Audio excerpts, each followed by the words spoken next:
Hari ini saya juga akan sharing terkait dengan bagaimana supply chain itu terbentuk. Kalau tadi mungkin kalau dari Bu Aileen terkait dengan retail, kemudian kalau dari Pak Hasian terkait dengan dunia tambang. Nah, untuk yang saya akan jelaskan ini ada hubungannya dengan sustainability, tetapi nanti kita akan bahas sama-sama ya.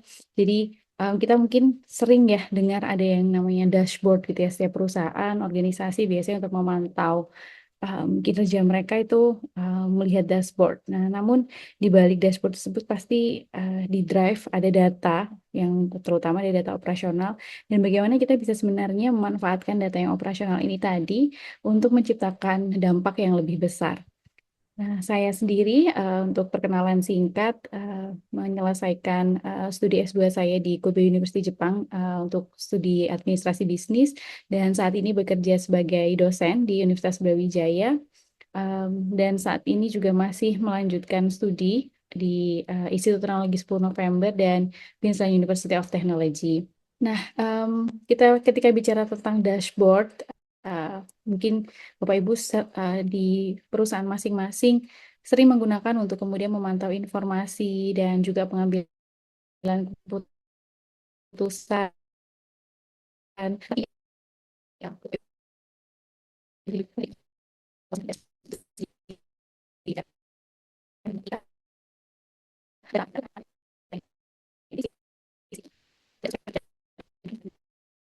tapi karena datanya tidak ada duplikasi. Jadi dampaknya kalau ada data yang terduplikasi, sales yang harusnya mungkin hanya 1 juta tercatat menjadi 2 juta gitu ya. Jadi missing kecil saja itu kesalahan kecil bisa berdampak cukup besar. Jadi kalau mungkin orang memang menilai dashboard juga dari segi visualisasinya, bagaimana dia bisa membantu penggunanya, pembaca dashboard itu untuk mengambil keputusan dengan lebih mudah, lebih cepat, lebih tepat sasaran. Tapi sebenarnya kualitas dari data itu sendirilah yang perlu kita perhatikan untuk memastikan agar keputusan yang diambil nantinya juga tepat sasaran. Nah, hari ini saya akan berbagi sedikit mengenai case study penelitian yang saya lakukan bersama kolega dosen dan juga mahasiswa saya. Jadi untuk studi kasus kali ini kami bekerja sama, berkolaborasi waktu itu dengan organisasi bernama Liberty Society. Jadi mereka merupakan social enterprise yang basisnya di Jakarta. Apa aktivitas utama mereka? Jadi Liberty Society ini mengupcycle ya, jadi memanfaatkan limbah, terutama limbah tekstil, baik itu mungkin dari seragam bekas gitu ya, atau mungkin dari limbah-limbah tekstil lain, ada juga kain-kain yang mungkin tidak terpakai dari sebuah perusahaan, bisa itu sifatnya memang perusahaannya melakukan request gitu ya, meminta untuk mengadakan project untuk menghasilkan suatu produk yang kemudian akan dimanfaatkan kembali oleh si perusahaan. Dan dari Liberty Society sendiri ini mereka tidak berorientasi pada profit karena merupakan social enterprise dan salah satu langkah sosial yang kemudian mereka ambil adalah memberdayakan masyarakat terutama perempuan di daerah 3T. Jadi mereka juga bekerja sama dengan artisan, seniman-seniman dari dan juga pengrajin di daerah Flores, kemudian di Magelang dan banyak wilayah lainnya di Indonesia. Dan untuk Liberty Society sendiri, karena mereka tadi bekerja sama ya dengan berbagai perusahaan, dari aktivitas yang mereka lakukan itu juga mereka membantu untuk menyusunkan laporan ESG, terutama dari produk atau limbah yang memang sudah dipercayakan untuk diolah oleh mereka. Jadi pentingnya data untuk kemudian bisa dicantumkan dalam report ini menjadi concern.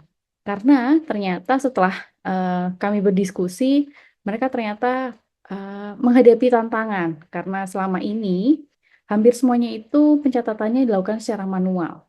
Manual di sini bukan berarti semuanya based on paper ya, meskipun sudah ada yang sifatnya elektronik di spreadsheet yang Google Sheet dan lain-lain, atau mungkin apa ya, komunikasi gitu ya, mungkin by email, by WhatsApp, tapi semuanya itu terpisah-pisah. Nah, sayangnya mereka belum terintegrasi dan akhirnya akibatnya apa gitu ya. Jadi hal ini berakibat pada proses pelaporannya itu tidak konsisten. Jadi untuk perusahaan A mungkin format laporannya seperti ini gitu ya. Dan untuk klien yang kedua karena mereka belum punya semacam guideline yang lengkap, akhirnya bisa berbeda-beda.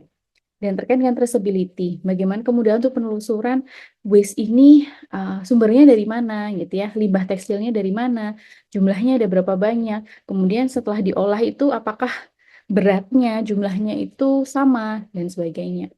Akhirnya karena tadi juga sulit untuk menelusuri dari mana sumber dari waste, kemudian ketika diolah dia melalui tahapan apa saja, akhirnya ketika menyusun laporan juga jadi cukup memakan waktu, dan akhirnya dari para klien juga merasa, wah ini saya kan sudah uh, istilahnya memberikan project gitu ya, mempercayakan sebuah project, tapi saya belum dapat informasi yang lengkap, limbah saya ini diolah jadi apa saja, berapa banyak jumlah akhirnya, jadi transparansinya menjadi uh, apa ya, sedikit diragukan gitu.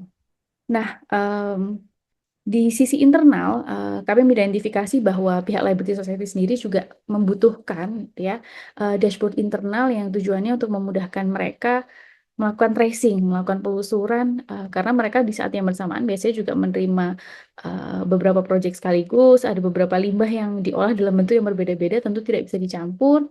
Nah, aktivitas operasional inilah yang kemudian menjadi sumber data utama, data yang nantinya dikumpulkan dan setelah kami lakukan wawancara, melakukan observasi, kami membantu mengusulkan supaya input datanya itu juga lebih mudah, lebih seamless. Kami menyarankan barcode based tracking, gitu ya. Jadi meskipun kalau mungkin yang level yang lebih apa ya, advance adalah level menggunakan RFID, tetapi karena keterbatasan dan ini juga masih pilot gitu ya, kita perlu uji coba dulu. Kita memulai dengan yang cukup mudah untuk diperoleh, yaitu menggunakan barcode base. Jadi menggunakan label kemudian ditempel di batch untuk limbah tekstil setiap yang mereka terima. Nah, nanti setiap limbah yang diterima ini, karena mereka sudah punya identifikasi melalui label yang bisa di-scan menggunakan barcode, di situ juga dari barcode setelah di-scan kita bisa lihat work ordernya ini datang dari siapa, PIC, penanggung jawabnya itu siapa, dan juga dia expected untuk selesainya itu kapan. Sehingga pembagian tugas di workshop studio dan juga jalannya limbah ini mereka tidak apa ya mengganggu proyek satu sama lain. Dan kebutuhan selain memang untuk proses pengumpulan data dari limbah tekstil yang diolah ini, mereka juga ingin mengukur gitu ya emisi karbon yang bisa dihemat gitu ya. Jadi karena ini salah satu program CSR biasanya dari klien Liberty Society, mereka ingin tahu juga berapa emisi karbon dalam satuan CO2 equivalent, berapa yang terhemat dengan mereka instead of membuang ini ke landfill gitu ya, ke TPA, limbah tekstil tadi, ketika diolah itu berapa banyak karbon dioksida ekuivalen yang dikurangi untuk tidak merusak lingkungan. Jadi dashboard yang kami rancang ini harapannya gitu ya mengintegrasikan informasi-informasi itu tadi dan juga bisa di tracing dari mana atau mungkin vendor atau partner dari pihak Liberty Society yang mengerjakan limbah tekstilnya ini di mana gitu. Tadi saya sebutkan karena ada mereka bekerja sama dengan beberapa vendor, jadinya bisa bisa lebih dari satu. Oke, nah kemudian untuk apa yang kami redesign, jadi menggunakan prinsip dalam business process improvement dan juga failure mode and effect analysis, kami berhasil untuk mengidentifikasi kurang lebih ada 10 aktivitas operasional yang cukup berisiko dan yang tertinggi di antara 10 itu adalah tentang recording dan tracking. Oleh sebabnya kami berfokus untuk memberikan perbaikan, memberikan usulan di dashboard ini untuk mengurangi yang tadi pencatatan secara manual, data yang ternyata terduplikasi atau selama ini juga belum ada penelusuran ya, kemudahan dalam penelusuran, dan spreadsheet yang tadinya mungkin terpisah-pisah, harapannya itu bisa memberikan data operasional yang sifatnya lebih real time. Nah, berikut ini adalah salah satu contoh tampilan dari dashboard yang kami desainkan untuk Liberty Society. Jadi ada total limbahnya yang berhasil diolah, ini ditampilkan dalam periode waktu, dan termasuk tadi yang saya sampaikan ya, mengenai emisi karbon yang berhasil dihemat. Jadi ini memang menggunakan data dummy, kami tidak bisa menunjukkan secara lengkap untuk yang sebenarnya, tetapi kalau misalnya bisa kita gambarkan di sini, datanya juga bisa dilihat untuk produk apa, sumber atau material yang digunakan untuk bahan produk akhir itu tuh apa saja. Jadi pada akhirnya untuk perencanaan mengenai produk yang mungkin akan didesain oleh Liberty Society di masa depan itu juga bisa mengevaluasi dari historical riwayat produk-produk yang sudah mereka desainkan untuk klien yang lain. Dan berdasarkan evaluasi kepada pihak internal setelah kami memberikan apa ya, memberikan contoh pilot untuk dashboard ini, kami memberikan beberapa skenario untuk kemudian mereka mencoba mencari informasi langsung dari dashboard ini dengan rate kesuksesan untuk para pengguna memanfaatkan dashboard ini itu di atas 86%. Dan kalau kami menggunakan framework DATUS ya, Data Usability Score, itu skornya di angka 4,35 dari skala 5. Nah, apa yang kemudian bisa saya bagikan, terutama pesan penting dari studi kasus yang saya bawakan hari ini. Jadi, sebenarnya kita masih memiliki, ketika memiliki supply chain di sebuah organisasi, misalnya kita punya cita-cita gitu ya, melakukan digitalisasi atau setidaknya digitalisasi untuk aktivitas kita. Namun sebenarnya langkah utama yang harus dilakukan adalah melihat dulu apakah proses yang berjalan di dalam internal organisasi itu sendiri sudah tepat, gitu ya, sudah efisien, sudah efektif, berhasil untuk memberikan value kepada semua pihak ya, stakeholder yang terlibat, sebelum kita melakukan inisiatif transformasi digital apapun. Jadi, ketika kita menambahkan, mengintegrasikan teknologi di dalam proses yang kemudian itu masih semeraut, masih kemudian juga belum adanya koordinasi yang baik antar pihak yang ada di dalam maupun di luar organisasi, maka justru waste atau kesia-siaan lah itu tuh justru malah semakin besar. Nah, harapannya dengan ketika kita sudah memperbaiki proses tersebut, kita melakukan integrasi dengan teknologi, maka value bagi setiap pihak itu justru yang akan kita tonjolkan. Nah, kemudian insight kedua adalah sustainability ini dimulai dari disiplin operasional, seperti yang tadi juga disampaikan oleh Bu Aileen.